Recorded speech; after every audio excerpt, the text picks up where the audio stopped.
Indiana Jones, Indiana. It's a podcast about Indiana Jones.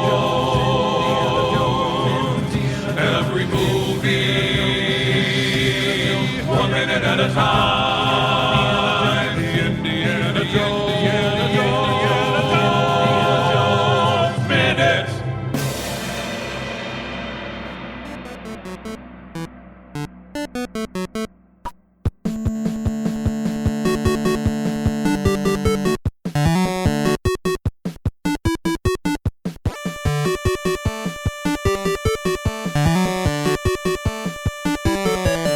Hi there. Welcome back to the Indiana Jones Minute. This is a podcast.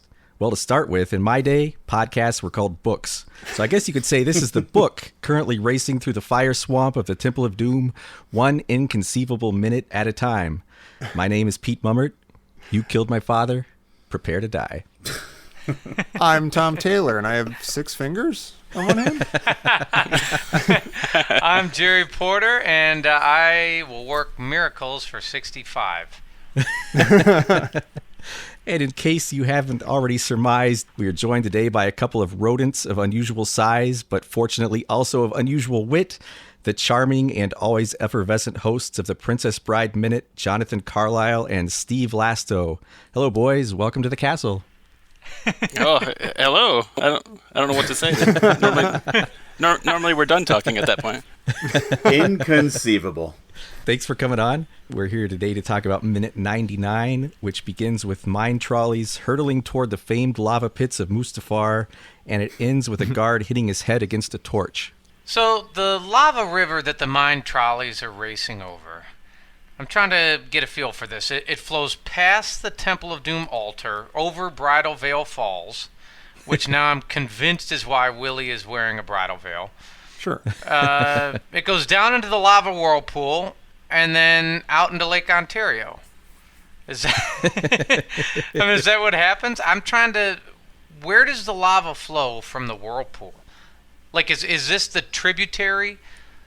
Or is this the feeder? No, I guess it couldn't be the feeder because this is lower, right? Well, that's actually, is this lower? Maybe. Because that lava pit's pretty deep below the stage. Right. It's way, like we said, maybe 80 or 100 feet. Right. So, what sort of elevation are we talking about? It's also really high up, like, in relation to, sea level or something, isn't it? It's like we come out on a cliff, not to spoil anything, but like we're on the side of a cliff face and we're pretty high up, and I don't know how lava works, I think. Isn't it supposed to be like way down deep unless you're on a volcano? No, because if you go to Hawaii, to Volcanoes National Park on the Big Island in Hawaii, you can see the lava on top of the mountain. And it just is kind of seething and bubbling right under, and there's a big caldera there at the top. You can see it seething in there, and you're right at the top of the mountain. Like in the science fairs. Yeah, exactly. It's like baking soda. So did they excavate the this cave, or I don't know? It's weird that they're right above the lava the entire way, because the lava wouldn't make this huge of a hole for it, would it? Unless it had more lava. Right. And how do they build these tracks over the lava and stuff? And why? Yeah, it's a weird place to excavate if they do excavate, but it's also a weird thing for lava to do. Yeah. See, it really is like a fever dream. Like he saw a picture in a book of Darth Vader's palace. Yeah. And I think he's imagining all this. Well, we struggle with this. Which came first, the palace or the lava catacombs? Mm-hmm. Yeah. Or just the geographic. Well, obviously, the lava didn't move in like 4 years ago. Right. But we wonder, is like, did they build the palace over the lava furnace, to help with the heating bills? But then again, it looks pretty tropical and hot there. I don't know. Yeah. I don't know. Was it like we said? Was it sort of like a fire sale? Like just it's cheap land, and so a literal fire sale. Yeah, a literal fire sale. The Maharaja got sort of bamboozled into this acre. Well, it's a cheap geothermic heating for your house there. So sure, sweet. Yeah. Very, very green. Yeah, they were ahead of their time. There are lava flows that run under mountain ranges, so you'll have a range of volcanoes, if you will. which means this river could just be going from volcano to volcano to volcano before going wherever it actually goes to. So there could be another like Pancot, like like Rancott Palace next on the hill next door, and they could have different kinds of stones, or they could be. They all share the same heating source. Yeah. Well, do you know what they're mining here?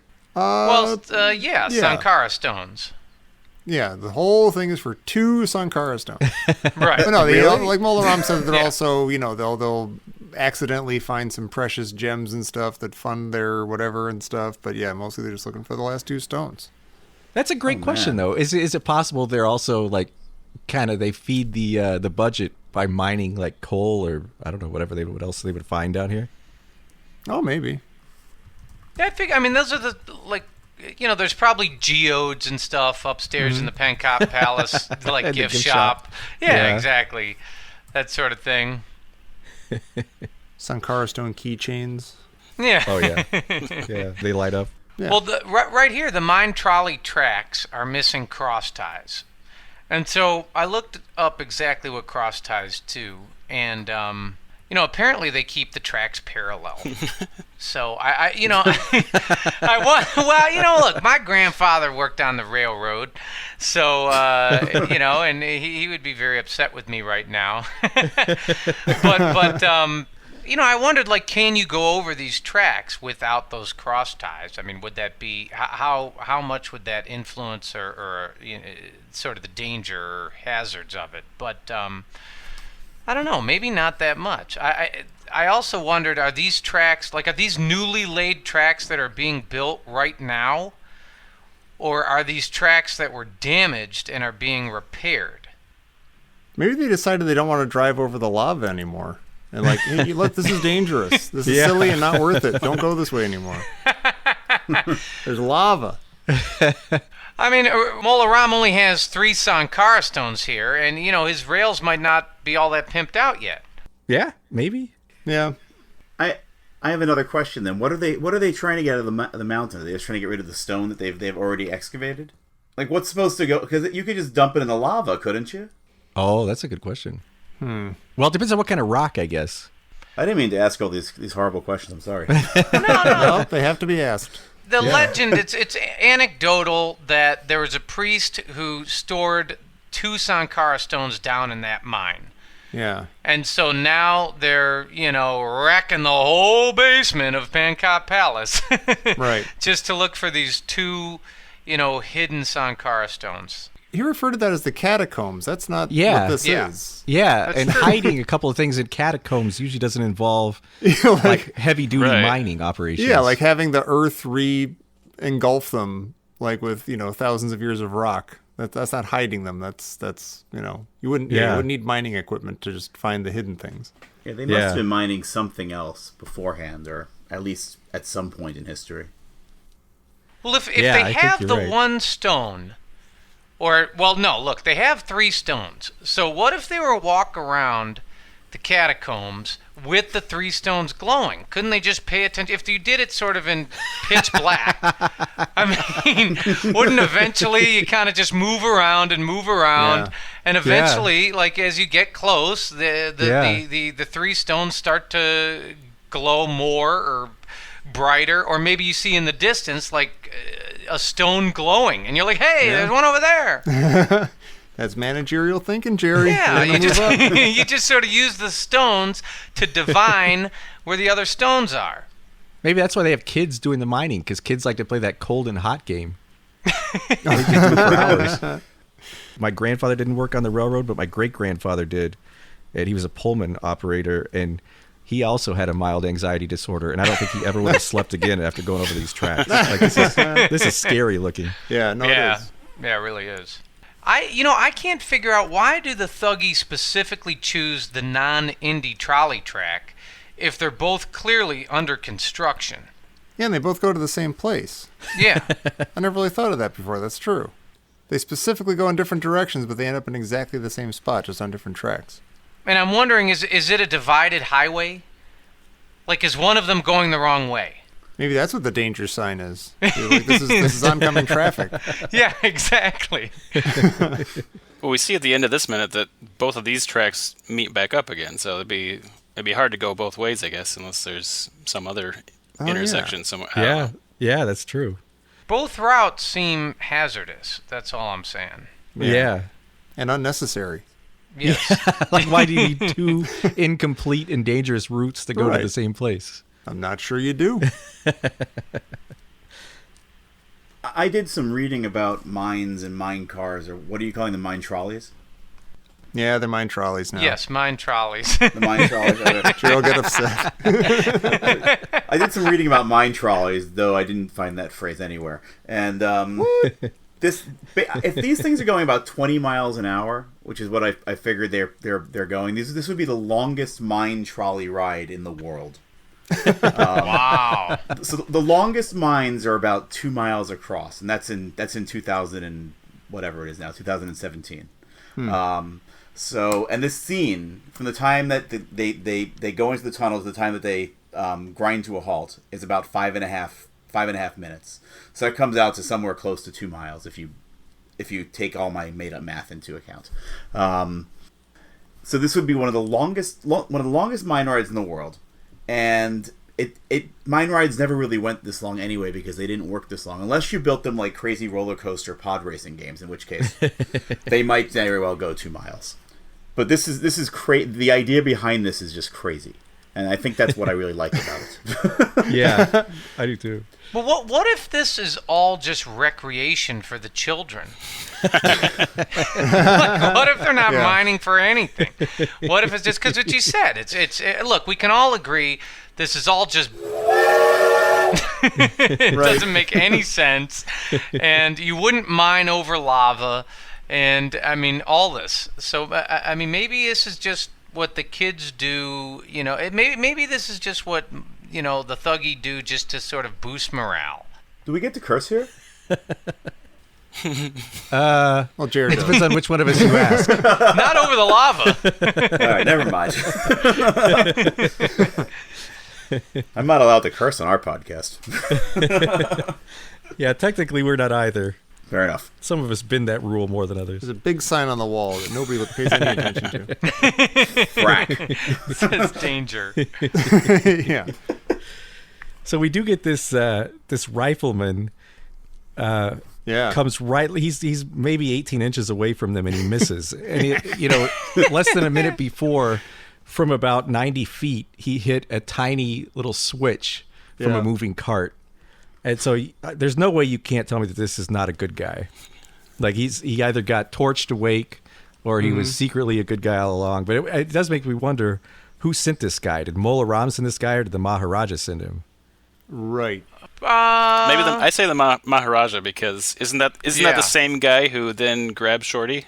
I'm just wondering that. Yeah, I can't tell if it's the So maybe the same guy, Maharaja's but like, hey, I like that kid. Let's see if you can get him. yeah, make sure he gets back Yeah. safe because he did me a solid. Yeah. He set Well, fire hold to that me. thought. Yeah. Well, and I'm gonna marshal your argument here, Pete. With when Indy grabs the rifle, he actually he swings, but he lets out a warning. Watch it. Yeah. I'm about to hit you. Yeah, and I'm sure he's talking to your Johnny Bullseye. Yeah, make it look good. Yeah, guy, Mr. Miss at point blank range. I thought, as just a counter argument, I thought, okay, if he misses all three bodies in the trolley, it's possible he just suffers from hypermetropia.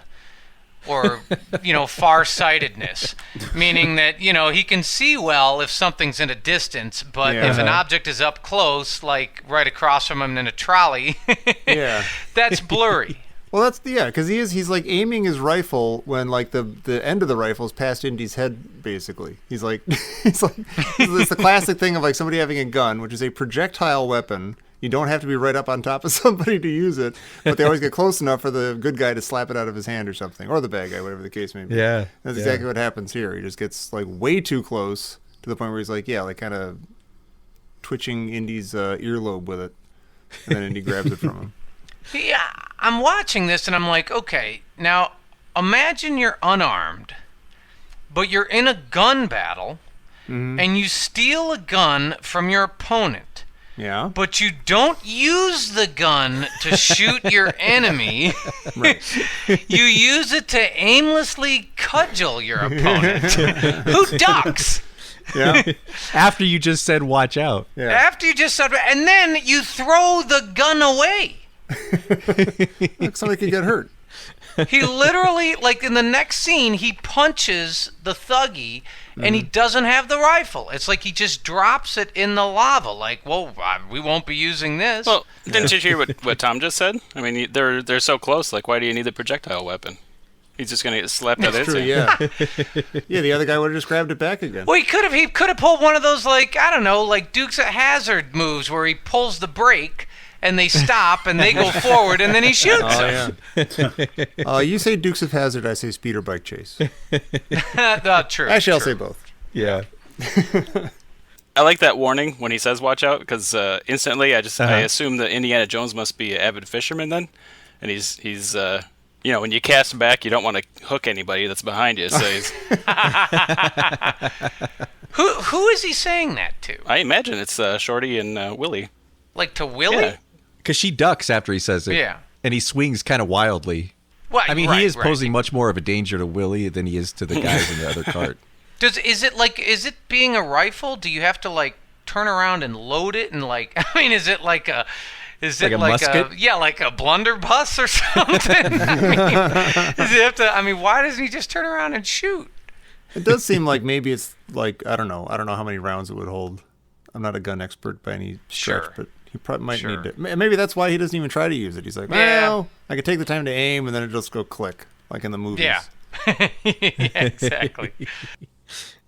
But I like they split up and then the other cart is like on the high ground again.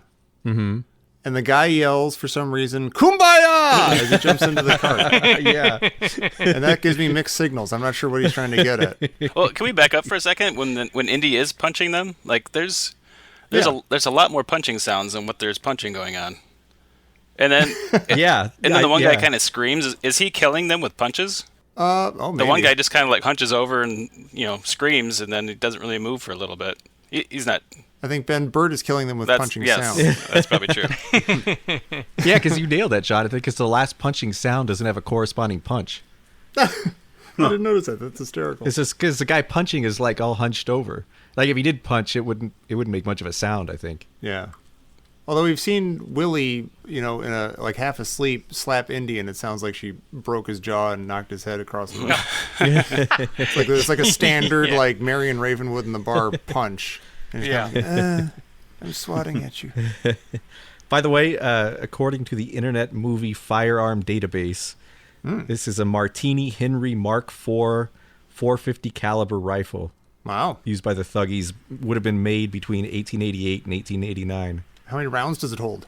Yeah. That's as far as I got. This is a 40 or 50-year-old weapon. Yeah, so that's why he Yeah. didn't shoot it, because it belongs in a museum. Wow. Save it for later.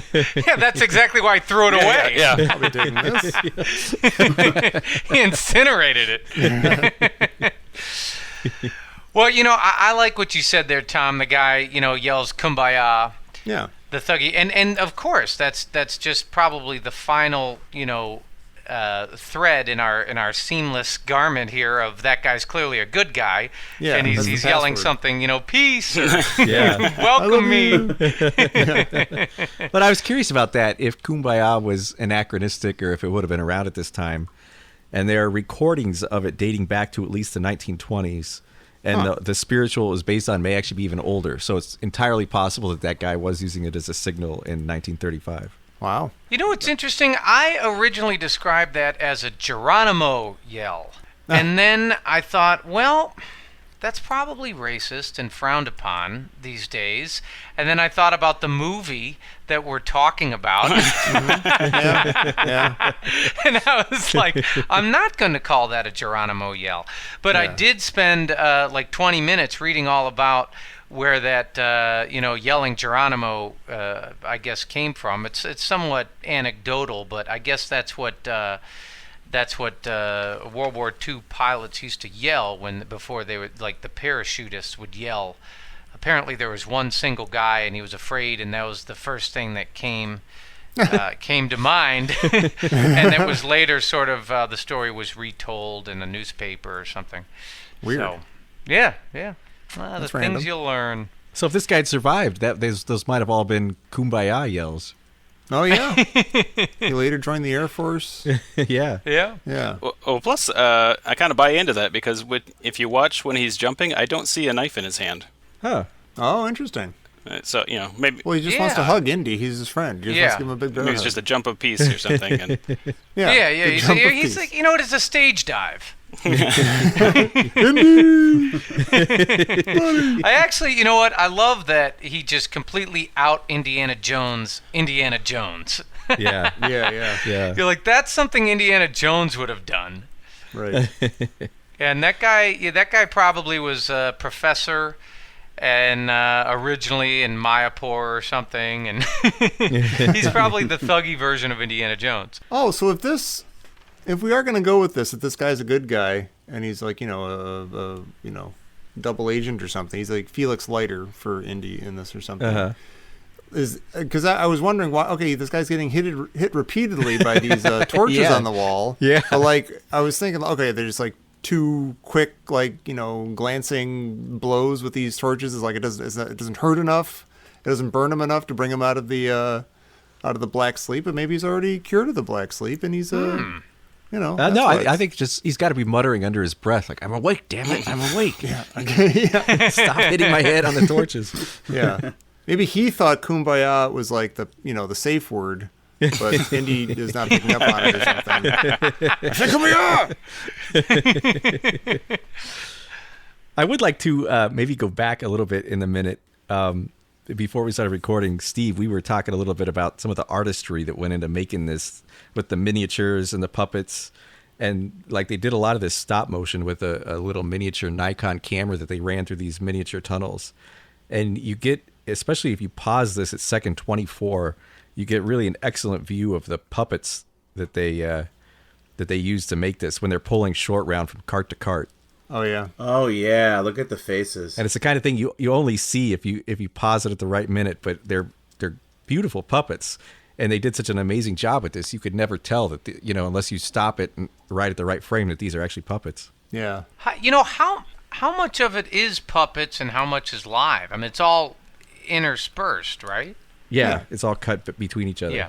I'm glad you brought that to my attention because I was noticing as I was watching this minute that when they get the overhead shot of him stretched across, I was like, that looks really weird. But I was watching it too fast. Mm-hmm. I wasn't slowing it down or anything. And now I'm glad that there's a reason why it looks weird. Yeah. It's well done because there's I think the second you're talking about, Pete, the puppets are grabbing onto Shorty. The Indian Willie puppets are it looks like, it goes by really fast, but it almost looks like they're reaching for him. You're like, whoa, how did they, wait a minute, Yeah. how articulated and animatronic are these things? And I'm wondering if you notice the thuggy guards all have a black kind of wristband around their elbow. And I wonder if that's to hide the articulated joint on the could be. dolls. Yeah. Because when you see them, when you pause it, you see that black line, but it kind of covers up where there would just be a joint. Oh, and Willie does sort of have sleeves, doesn't she? Yeah, she's not and- totally bare yeah, armed that would hide yeah. that. That's weird. It's a level of artistry that you don't see so much today. And I think it's amazing. Oh yeah. Oh, it's absolute. These are absolutely the images you shared were absolutely beautiful. I assume you'll post them on the crusade. I don't know what it's called. The listeners' crusade. Yeah, the listeners. Yeah, Yeah. we definitely will. Yeah. Yeah. I mean, they're just incredibly beautiful. One question I'm wondering is how big are these miniatures or puppets? How big are these? They're puppets? 10 inches tall, and So they're sizable. they're injected with some kind of a soft foam. And Indy wouldn't fit into the cart, so they had to break his legs off. Oh my gosh. Seems reasonable. Yeah, but that gives you a good size of the scale of the tunnels. Is they're about 10 inches tall. Are there any good making of documentaries on the Blu-rays, which I own and probably haven't watched, that go into this? Because these are just fascinating. They're just beautiful. I forget if the ones on the DVDs get into this specifically. I forget. I remember there's more Raiders stuff than Temple of Doom stuff on those. Yeah, I haven't actually even watched any of the Temple of Doom stuff. That's a good question. I have a couple of articles I'll post that have some short videos on how they did some of this stuff, including a lot of stuff in this minute and in the next minute coming up. So I'll make sure we post those. When Jamie Benning finishes his Temple of Doom filmumentary, then Yes. full story. Pete, I know you specifically write out a lot of the dialogue in the movie, and have an ear for that. What are you listening to? What Shorty says when he's being pulled across the chasm here?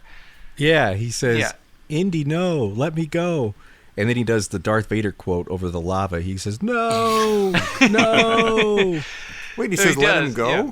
let me go." Oh, wait, is he talking Yeah. about both? Is he talking to Indy and the Thuggy at the same time? Yeah, I guess so. He says, "Indy, no," and then he says, "Let me go." Right.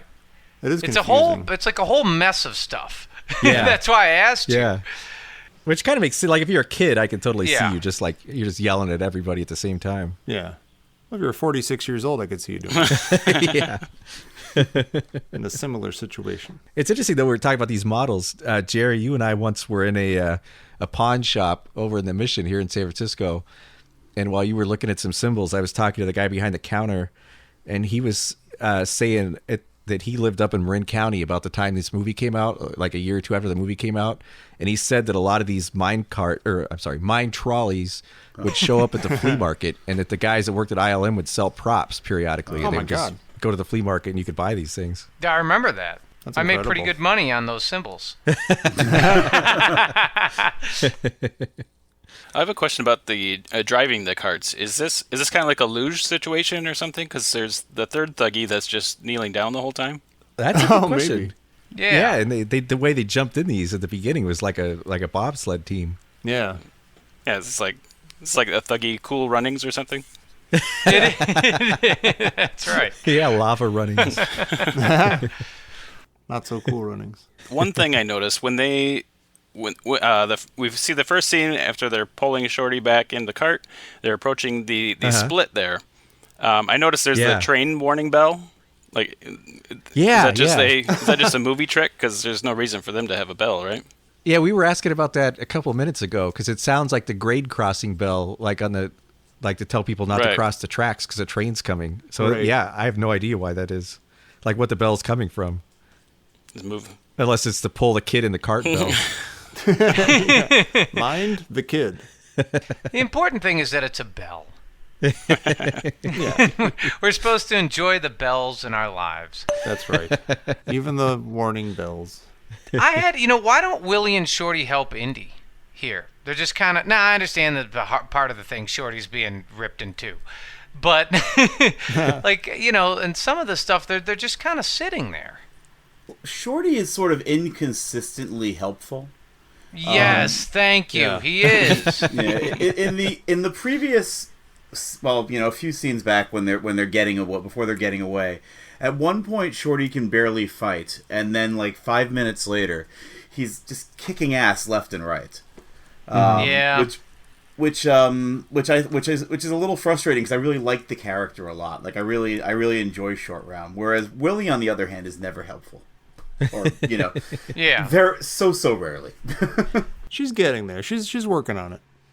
That's a good point, though. Shorty saves the day. I mean, he literally saves the movie. But he is inconsistent when, I don't know, he doesn't have his sag paneer. I don't know what it is. It's like he comes alive, and yeah, he goes ballistic, and it's great, and he's incredible. But it's just, you ever walk a dog? And, sometimes the dog Every pays day. attention to what you're doing and where you want to go. And sometimes they just sit down in the corner, and you're like, come on. And they're like, no, I'm not going that way. I'm not going that way. I feel like Short Round's a little bit like that. I watched this movie for the first time in a while a couple weeks ago in preparation for this. And one of the things that strikes me about this movie is that there's a whole lot of stuff being thrown at the wall that doesn't seem to make a lot of sense together to me, including in this very minute. For me though, it sticks and I enjoy it, and I don't really care that it doesn't make that much sense because I enjoy it. But I feel like a lot of it is, just it's coming so fast and that it doesn't always add up to anything. It adds up to inconsistency and no more than that. And that's kind of, I don't know if that's a problem that people have had with the movie that you've guessed that you have had, but to me that's sort of my takeaway from it. It's not very consistent in any way, shape, or form. You are not wrong. All right. Yeah. We have found very similar findings. Yeah, no, it is. It is like you say. It's a lot of stuff just thrown at the wall, and you can almost hear like the writers' room sort of like, and then there'll be a part where this happens, and we got to make sure that there's a part where this happens. You're like, well, is that going to make sense? No, but it's going to happen. And it's going to be cool. It's not terribly painful though, so at least not for me. Yeah. And there's a lot that we've been talking about that they cut from this movie, whether stuff they filmed or stuff that was just in the script, including like right before they get on the mine carts, Willie's kind of going to town and beating up some of the guards, and like stuff like that might make her a little bit different character and maybe have a little more of an arc. Never quite makes it into. Hey, she's doing something. Cut it. Yeah. We don't need that. Well, early on, J.W. Rinzler, was our guest, and he I feel like he gave me a nice soft landing pad for this movie because he said, look, it's really very much just like a roller coaster, and that's fantastic, and that's what it is. And so, when I think of the movie in terms of that, I mean, it's a smashing success in terms of the adventure and excitement and the nonstop action. I mean, and scenes like these minutes are exactly that. You don't notice they're puppets. You don't know why is Molaram tipping over a water tower. You're just totally in the action sequence because it's so compelling and so great that you just don't really ask these questions. Sometimes you don't know to ask the questions because it's just a weird thing to happen anyway. So Right. I don't know what I just saw, so I don't even know what I don't even know what questions to ask. I mean, I guess that would be suspension of disbelief, sort of acting in real time. Like if you're not stopping to think about it, you're good. Yeah. Well, I'm getting something coming in here. Nope. Oh, what? That sounds dangerous. What? All the way deep in the mine. This just in from Professor Christy Porter. Was it an accident in filming that both Indy and Shorty almost lose their hats? Oh. Yeah. That is kind of a theme in these movies, isn't it? Yeah. They're stapled on it. They'll be fine. Yeah, it's true. They're crazy glued on the puppets. Yeah. That's nice though, because we just had just a few minutes ago, Shorty and Indy had that exchange of hats. Oh, it's true. And they put the hat, Indy put Shorty's hat on and Shorty gave Indy his hat. Oh yeah. Heartwarming. I'm crying.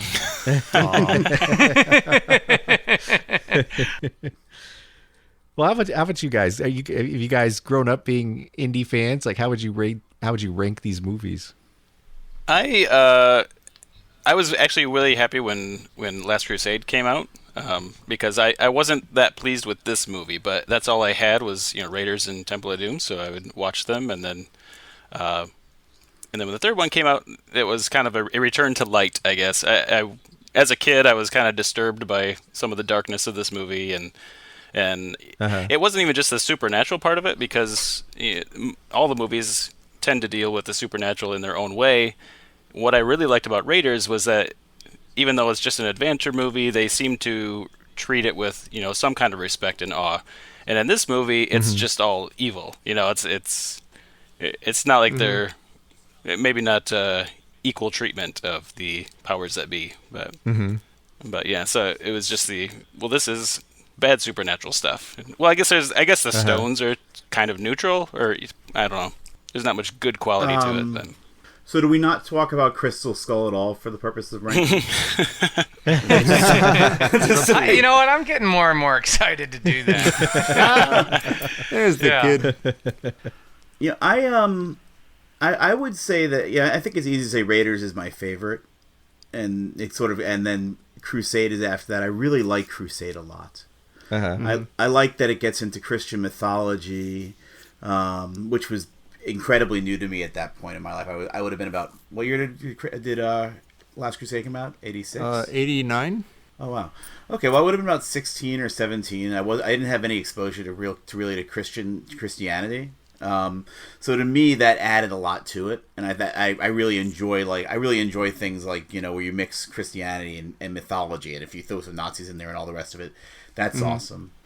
And then Temple of Doom is a third, but it's not a bad third. I like Temple of Doom better than I like Jedi as a third.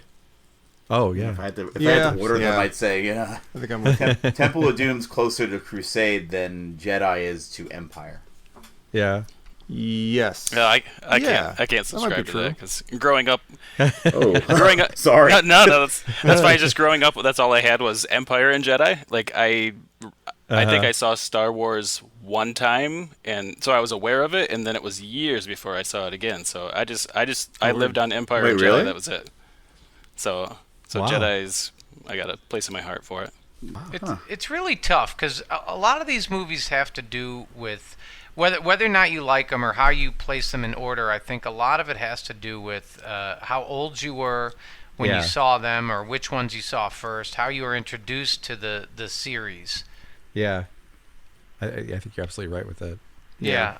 People that are younger than we are on Indiana Jones Minute seem to really like Temple of Doom or have a fondness for it. Of course. Well, my dad was I don't know if he was a big James Bond fan, but it was definitely something that was watched in my house.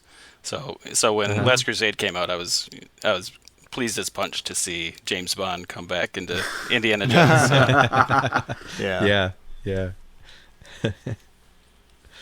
You guys are doing the Princess Bride Minute.